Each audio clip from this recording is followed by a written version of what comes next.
In the tunnel. In the tunnel. In the tunnel. You're listening to In the Tunnel.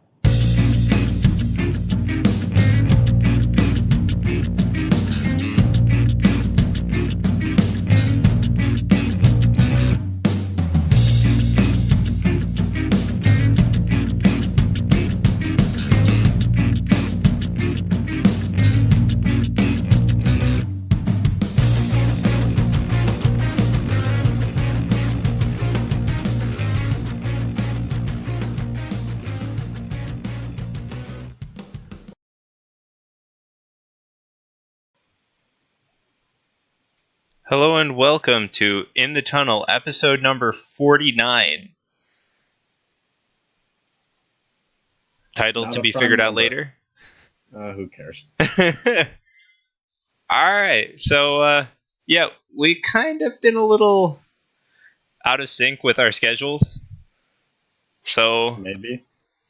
Well, Sean, sent me a text the other day or last week. It was like, hey, we can't record tonight. It was like, well, we didn't have an outline or anything that we were ready to record anyway. I had a couple rec basketball games and ended up quitting the team. So, fun times. And then our team forfeited for the first time all season in the playoffs. Wait, what? I couldn't be more happy. Wait. I legit left work early because our team captain hit me up and was like, hey, we really need a fourth so that we can finish this game that was rained out a couple weeks ago. I was like, fine, I'll be there. And only me and the captain were there before 6. We ended up waiting until like 6:25 for the other two people to show up.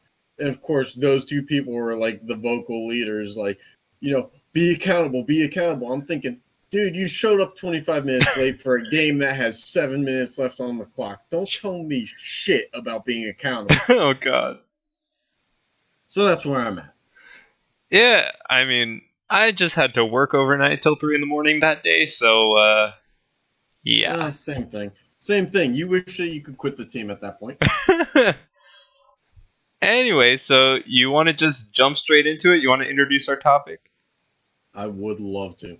So yeah, as a Steelers fan, I just want to come out and say I'm loving the fact that Antonio Brown is just an absolute monster of his own being right now. It's just the funniest thing in the world to know that the guy basically started off this, tenure in Oakland with, I'm going with like, it's Roethlisberger. He's the problem. I want out of Pittsburgh. And now look what's the problem now. He blamed the NFL for the other day for like, if I don't get to wear my helmet, I'm not playing football anymore. It's like, dude, calm the fuck down. Like, everybody who was like wearing an outdated helmet has to change it. Quit being a baby. Getting paid like $15+ million a year to play half the game, if that. Just fucking relax. So yeah. He also got frostbite because he didn't wear the proper foot or feet-based equipment in a cryogenic chamber. Is that the right word? Yeah, that is the right word. Amazingly. So yeah, he got frostbite because he wanted to get his tootsies cold. So, congrats to him on being the first one of us that we know of who got frostbite in August, but he prides himself on being a determined and over the top guy. Yeah, I mean, he's definitely over the top, that's for sure. I mean, I'm surprised he didn't show up in the cryogenic chamber with a freaking like fur on. So, just be like, hey, it's the same thing as the suit that they give you to wear in here. It's like, well, it's not exactly like a scuba suit, but sure. So yeah. And then he shared his feet with the world on Instagram because, I mean, nothing says I'm either foot fetish or unfollowing you like Antonio Brown's, like half of his feet. Yeah, and then he said, I already said, threatened to retire if he couldn't wear his old helmet, which then he filed a grievance with the NFL, and an arbitrator said, no, you have to wear a new helmet. And then he put out a tweet on Twitter earlier this evening, or earlier this afternoon, saying, I'm looking for this model helmet. DM me if you have one, and I'll give you a signed Raiders helmet. Which is, I mean, kudos to you if you're the fan who wants to make the swap, but you're getting the helmet that he's not allowed to wear anymore. Yep. It's like, if I can't wear it, what am I going to do with it? Well, I'll unload it on somebody else. But, you know, the fun part of this is the real story that Antonio Brown, after being told initially that he couldn't wear his old helmet, took it to get repainted, you know. Yep. And then he came back to practices, and the team obviously noticed that the paint job was not, well, let's call it authentic. But there's been no pictures that came to life outside of the meme world of what the helmet looked like. So we're going to run through some hypotheticals and just see I mean, what it could have been. To be fair, this guy is pretty damn determined. Not determined, mentally screwed up. But, you know, there's a lot of different words that kind of mean the same thing but really don't. Yeah, so, yeah, you want to... First one's on the screen? Yeah, so the first one is, and this one actually retails for $8,000 on the NFL shop. If you get yourself a diamond encrusted Raiders helmet, which I would not put past Antonio Brown because of the fact that I'm pretty sure that he personalizes his pads underneath, like that go along his back, to have like his personal mantras and stuff on it. Mm-hmm. And I'm pretty sure he was a teammate with Le'Veon Bell who was doing the same thing. So, I mean, what athlete doesn't waste their money on something stupid? So this is option number one, but I'm thinking that this wasn't really a paint job. I'm not sure if this one is too plausible. I don't think it's plausible enough. Yeah, well, also because it's not paint, it's diamonds. Yeah. Number two, went a little modern throwback, a little bit of a black helmet, which kind of works, but not really. So, and then you got the logo that's wrong. But if you're going to wear the silver and black, no one said in what order. It's a little old to pass off, though, isn't it? That's actually probably a newer helmet, just with an older look on the logo. Yeah, I mean, this the is logo. The one. The logo does look painted. Yeah, and the logo is a little too. It's the older one, so it's not going to pass off easily. It's just not in the shield. Yeah. Yeah, none of these would pass off easily. But hey, you play for the love of the game. This one's a.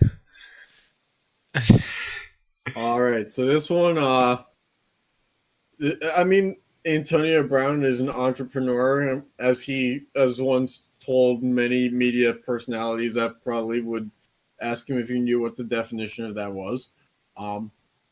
So he's a creative guy. Okay. Probably outsourced some of his ideas to, you know, those creative types, maybe a graphic designer. And this is what they came back with on that. Okay. We could go with that. Mm-hmm. What would you call that one? I'm on a little bit of a tape delay, but this one, this is what I would call overdoing it. Yeah. This is basically like if you saw the Penn State helmet, which had no logo on it, and you were like, this needs to go the other direction now. And you just like, you took like a gigantic sticker that was meant for like a windshield and just stamped it on one side of a helmet. So yeah, I mean, it's an idea. Okay. Not much of one, but it's an idea. it's definitely not gonna work.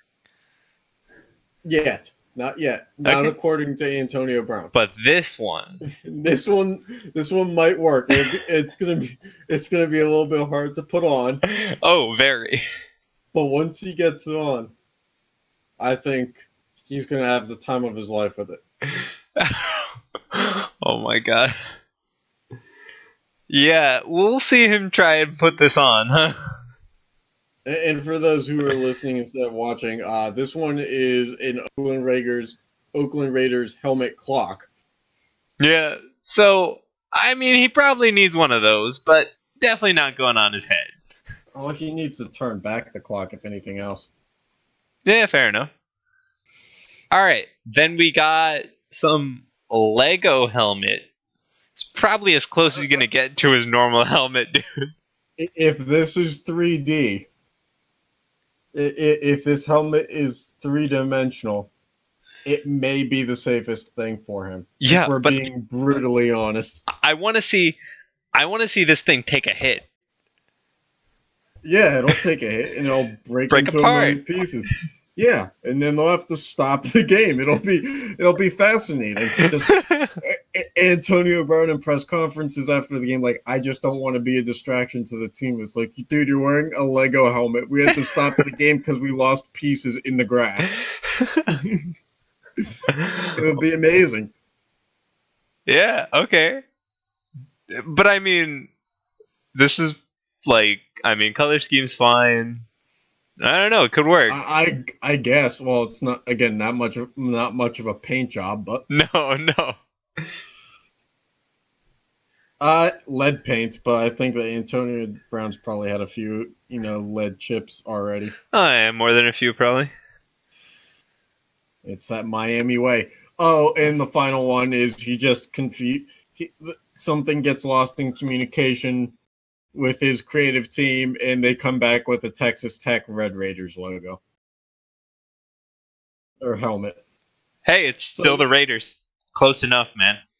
Well, I mean, you have to remember, this thing has to be obvious enough that the Oakland Raiders know that it's fake right away. And nothing says it's fake more than the fact that he's not wearing an NFL team's helmet. Yup. All right, so how can we help Antonio Brown, huh? Well, and let's go to the next one, because according to a very timely article that came out this afternoon from the San Francisco Chronicle, that Antonio Brown was asking the public for help finding a new helmet. So let's came to find out later there was a specific model to it, but at the time we did not know that. So we came together with an idea. Maybe my best idea. Oh my god, dude. Okay, for those who can't see, we got a bunch of babies' helmets that say "Fixin' my melon." Yeah, this is what happens when you Google the words "mental helmet" into Google Images. This apparently, I haven't seen it in the meme world yet, but maybe we should try to, definitely get our name out there through some memes here. But yeah. Fixin' my melon comes in 3 different colors, and I can't tell if they're from 3 different companies or not. This seems very very limited stock. It doesn't seem like a sound business model, but then again, Mr. Brown is an entrepreneur, so I hope to see him soon in a silver and black Fixin' my melon helmet. All right. I think he'd look great in it on the sideline, and I think that he can get a bunch for his children.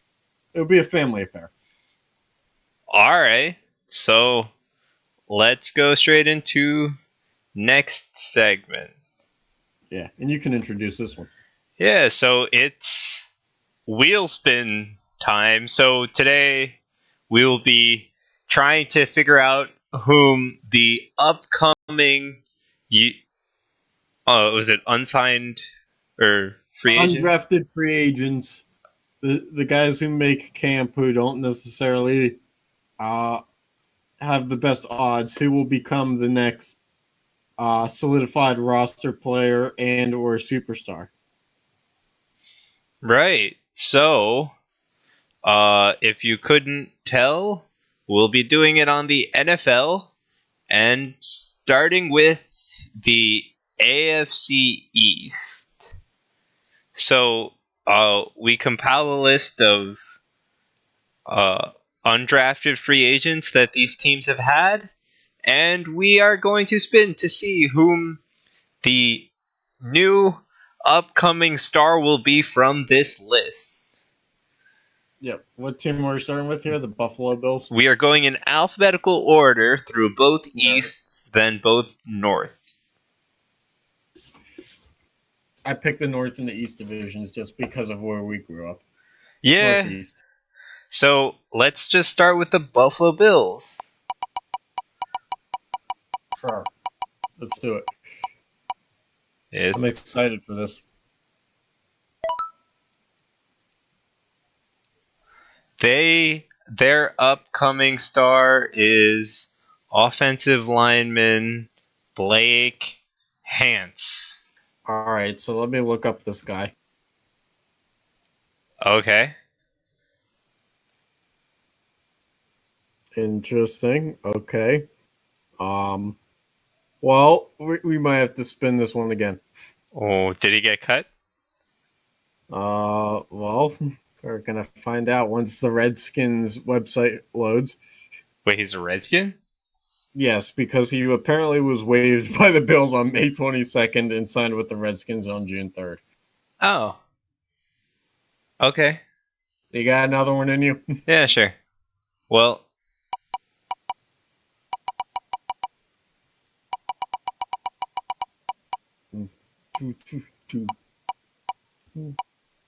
how about Tyree Jackson? All right, let's find out if there's going to be any other disappointing news. All right, he's on the Bills. Thank God. This is great. It's going to make it a lot more fun this way. He is a 6'7" quarterback, 249 pounds, out of Buffalo, the University of Buffalo. Okay. He was the MAC Most Valuable Player in 2018 and Offensive Player of the Year in 2018. Okay. He's only 21 years of age. So there you go. All right, so on to the Dolphins.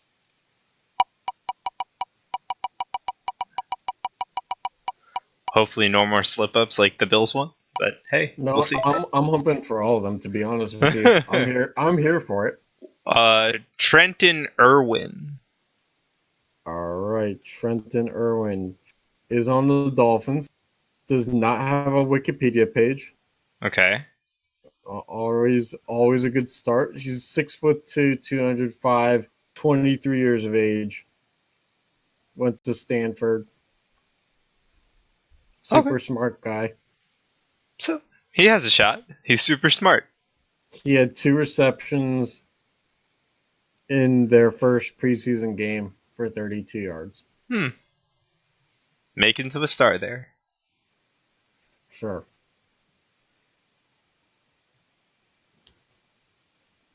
All right, who's next? The Patriots. The wheel is spinning. I just feel like with the Patriots, Belichick can make literally anybody a star. And isn't that just disappointing for all of us? Malik Gant. All right, Malik Gant. Safety. 6'2", 203 pounds. Currently wearing number 66 as a safety, which is a little interesting. Went to Marshall University. Okay. Well, again, I think what the Patriots... he was wearing number 42. Google lied and said he was wearing number 66. Oh, well, I mean, I really think the Patriots can basically make anybody a star. So, Mhm. Yeah. not that I want it to happen, but hey, I'm just being honest. At this point, it's so like common that who cares? Yeah. All right. Last AFC East team, the Jets.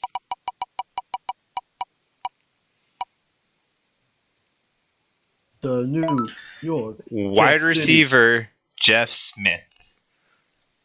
Oh, sure, that's going to be easy to find. Dude, I was like, dude, this is so unfortunate, but it's just such a common like combination for a name. Really, you don't say Sean Menon.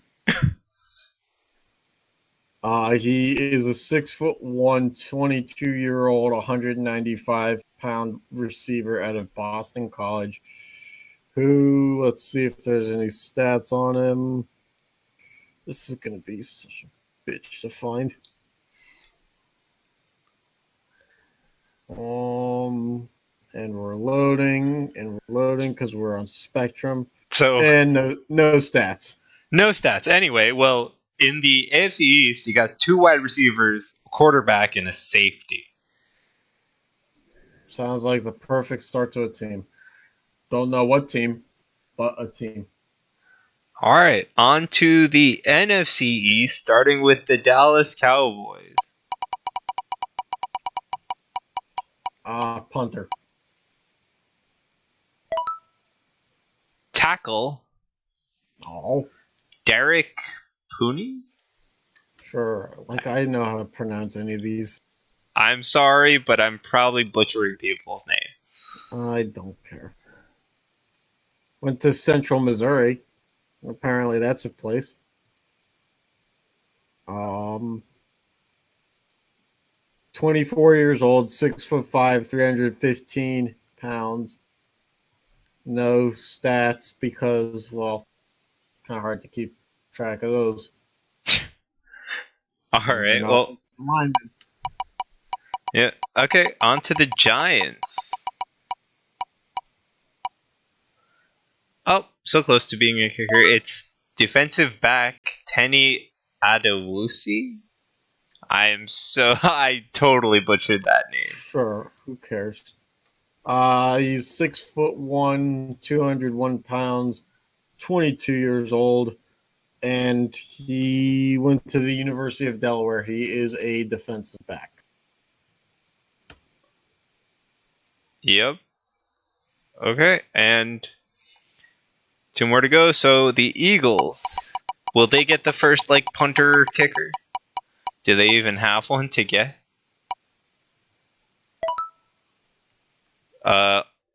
Is it offensive? Wait, guard Nate Herbig?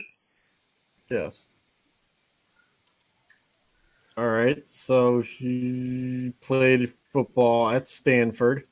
Another smart guy. He's a Hawaiian. Wait, what? He's a Hawaiian. He's from Hawaii. Okay. He was second team All Pac-12 in 2018, first team All Pac-12 in 2017. He is 6'4", 334 pounds. Okay. And rounding out the East with the Redskins, let's see. And it's not going to be the quarterback, unfortunately. They'd all get hurt anyway. Doesn't matter what position. Defensive tackle Austin Malawada. Cares, man. Just go with it. I'm just trying to pronounce the name, man. He went to University of Austin at PA or Austin, PA. Let's see. He's originally from California. 23 years old, 6 feet 1 inch, 304 pounds. Okay.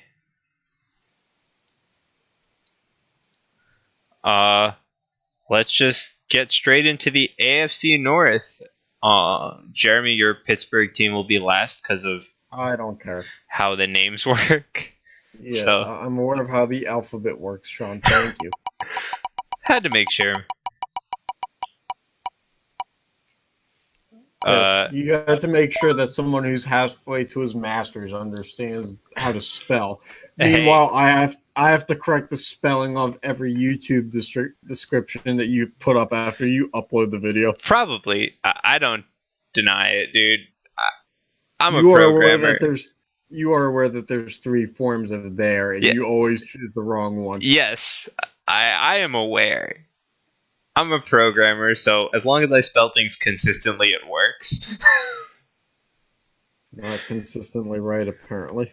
All right, so the Ravens' upcoming undrafted free agent is the guard Patrick McCarry.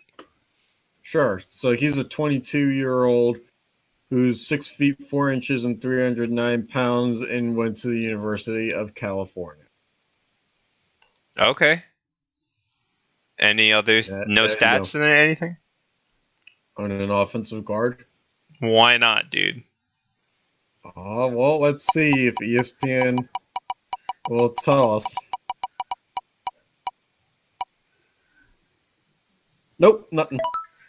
Meanwhile, the Bengals' upcoming one is Stanley Morgan. That I can pronounce. That's not a real name.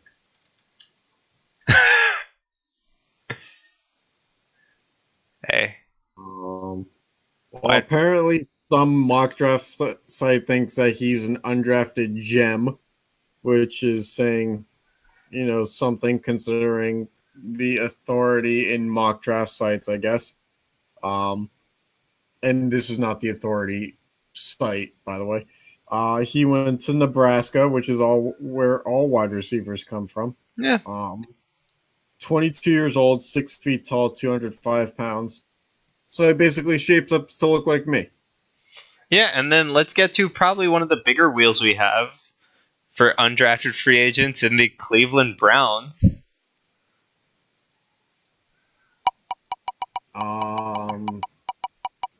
Let's see what that yields, because I'm not too confident, although I don't know where I'm going with this. Wide receiver DJ Montgomery. All right, DJ Montgomery. So they end up cutting the guy who, was the feel good story for a different receiver. Oh. So yeah, he had a touchdown in the first preseason game that, according to Google, says he reels in back shoulder grab for touchdown. He is a 22-year-old, 6 foot 1 inches in height, 201 pounds, and he came from Austin, PA. Okay. Again. So he beats out Damon Sheehy Giuseppe, the guy who was sleeping outside of gyms, who worked his way into a tryout. Okay. Kind of not great, but No. For story perspective, but Eh. All right, on to the Steelers. I hope it's a kicker. Although we need to keep Boswell. It is the running back Trevon McMillan. I didn't even know that dude played the first game. And yes, I am one of those people who watched the whole first game because that's how I spend my Friday night. Okay. He's a 6 foot running back weighing 209 pounds out of the University of Colorado, 23 years old. And let's see here. He had 2 rushing attempts, 0 yards. So he probably he gained one and lost and then one. he lost it. Yeah.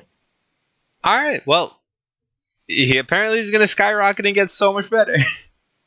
Maybe it'll just be like someone on teams, like special teams blocking and stuff like that. Yeah, maybe. All right, last division. We'll do a recap. So Chicago Bears. Let's go. Actually, they might have the most for UDFAs. Oh yeah, because they signed a lot of kickers, and none of them are going to break out. Because after last year. Yeah. So, defensive lineman Daryl Banfield. Yeah, so Mr. Smarty Pants over here went to Brown University. Damn. 21 years old, 6'3", 300 pounds. Defensive tackle. Let's see if we have any stats. And the first thing that comes up on ESPN is they think that you're looking for pictures of him.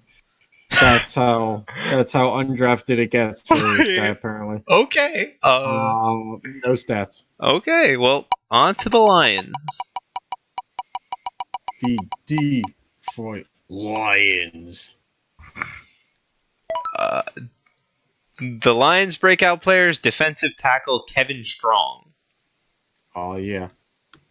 23 years old, 6 feet 4 inches, 300 pounds. He is from the University of Texas at San Antonio. And let's see if we can find anything here. It's not good when MSN Sports comes up before ESPN. Oh, God, okay. Oh, God, we're going to drift back into the ancient times if this doesn't get fixed real soon. Oh, look, here it is. It's underneath. There's a listing for KevinStrongArt.com, which I'm guessing is a different person. Oh, definitely, dude. The ESPN one is at the end of page 2. Oh, God. Of Google Wait. results. Yeah, no stats for this guy. Okay. Oh wait, no. He had 3 tackles. Dang. Money team. They lost to the Patriots 31-3. Oh. Okay, so for the Packers, their player is guard Larry Williams. Oh God. Larry Williams, American singer-songwriter. What? Wait. Died in 1980? All right. Wait a minute. This might be a respin. Packers add Darren Hall and waive offensive lineman Larry Williams. So we need a respin. Okay. Respin happening. I guess they'd rather have that running back from Pitt. Tackle Joshua Nijman. I'm just so glad that it landed on that just for the moment like that to happen. Your pronunciation is just poetry in motion. You're probably the only one who thinks so. Yeah, I'm probably the only one who realizes that, it's sarcasm too. He's from Maplewood, New Jersey, wherever that is. We know where that is. I don't. Oh. Well, I know where that is. He also goes by the name Yash. Okay. Good to know. Well, he's 23 years old out of Virginia Tech, a 6'7" offensive tackle weighing 314 pounds. Okay. His first name rhymes with Josh, apparently, according to the Packers site. I would hope so. And let's see if I can find any ESPN stuff on him. Alrighty here. Let's wait for Spectrum to do things that they promise in the commercials that they do, which is provide high-speed internet. Those dumbasses. No stats. Okay. So let's wrap it up with the Minnesota Vikings. I'm surprised there was no kicker or punter. The Vikings. Their standout player is wide receiver Alexander Hollins.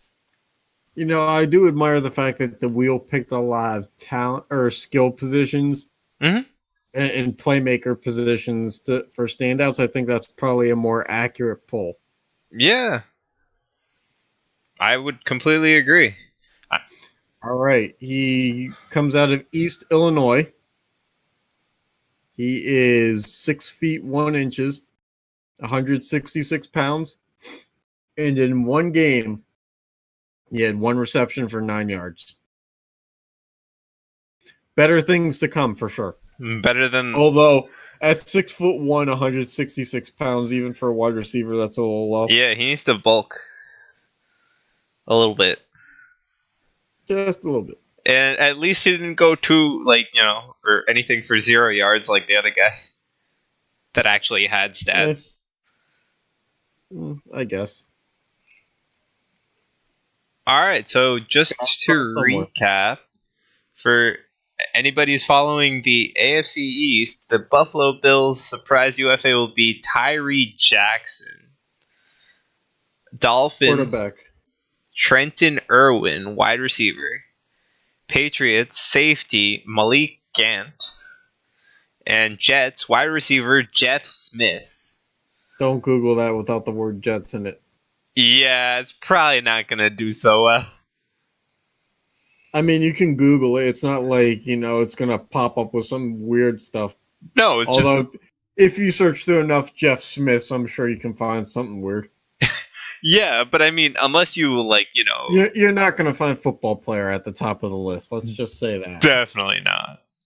You might find your local, high school's Jeff Smith, who used to, be a student at the time you were there first. All right. Anyway, moving on. Knows where you live. For the NFC East, the Cowboys have Derek Pooney. Giants defensive back Tenny Adewusi. Why don't you slow down and pronounce that one again, just so the fans can really appreciate it. Why don't you do it? Tenny Adewusi. Then why is there an A at the beginning of his name? I said the A. Adewusi. Okay, well, and I remember my accent is different than yours a little bit. Yeah, the Eagles offensive guard Nate Herbig, and the Redskins defensive tackle Austin Malawada. Yeah, but okay, it's like Kalodi Nada, but not. Yeah, and this is the only one where it's mostly line positions, so a little down on the skill. But that's so NFC East for skill positions to not count for anything. Just like how in the standings, no one ever wins a division 2 years in a row. Yeah, it's the one team will go 12-4 and will be 5-11 the next year. Yep, it's the train wreck that everybody wants. It just kept intact one day at a time. Yeah.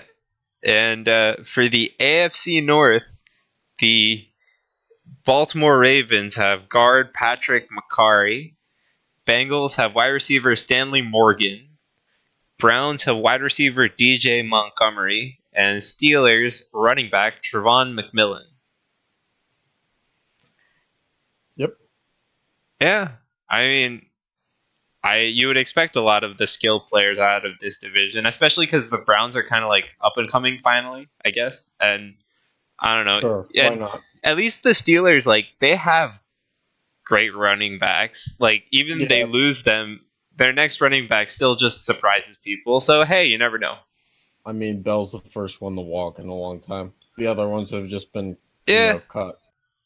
But I mean, wasn't your backup doing really well? James Conner? Yeah. Yeah, he's the starter now. Now he's the starter, but he was the starter last year. Yeah, okay. But still. He made the Pro Bowl. We're fine. and he went to Pitt and survived cancer. We're fine. We got the ultimate tough guy. Nothing says, tough like beating cancer. Yeah.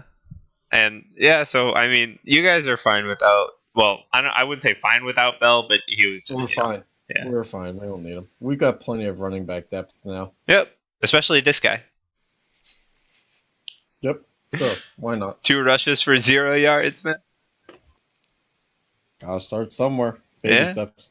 And finally, the NFC North has Chicago Bears have defensive lineman Darrell Banfield. Mm-hmm. Was I say Chicago Bears, right? Detroit Lions have defensive tackle Kevin Strong. Packers have tackle Joshua Neiman. Mm-hmm. And the Vikings have wide receiver Alexander Hollins. There you go. Again, pronunciation wizard over here. Again, I'm kind of sad that we didn't see a punter or kicker just for lulz, but I really don't understand why you make fun of them so much. No, I mean, like, usually you wouldn't say they're surprise standout in a way. They kind of, like, I mean, they have their job and they should do it well. But Correct. you But they also never. put more. They put more points on the board than the offensive lineman. Yeah. True. All right. Anything else? Nope. All right. So next episode we'll cover the last half of the teams, and maybe we'll start ramping up for baseball playoffs. Considering by that time there should be like 30 games left in the season for teams. Yeah, which is way too many to keep track. Yeah. So we'll see. 30 games. Call me when it's November and we can just recap it all. Baseball is so hard to like keep interested in for like content. I mean, even like going to the games are cool and all, but like I really can't sit there and watch 9 innings. Huh? That's not what I mean by content. Though. I know. All right. All right. Well, thanks for watching, and we'll catch you next time.